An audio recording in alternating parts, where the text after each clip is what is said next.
Students, MCQ number 12.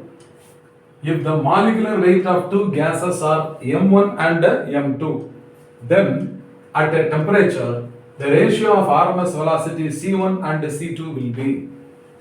Very simple and the easiest possible question in the kinetic theory of gases, I will say. So, at a given temperature means temperature is taken to be capital T constant, okay? Now the RMS velocity in terms of the temperature I am going to write.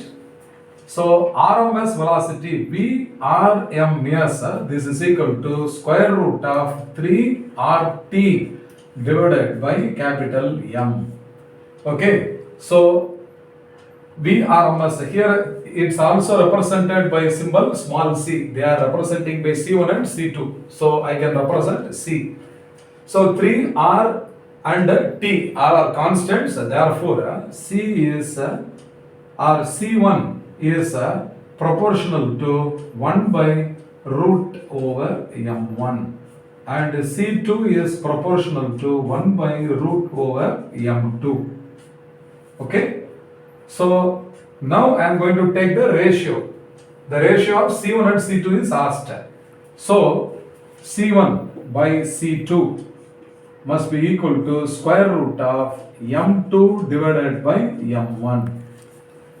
Okay, so square root of M2 by M1. So M2 by M1 whole power half, you can see here option B. Therefore, option B is the correct answer. I hope you must have understood well. Fine.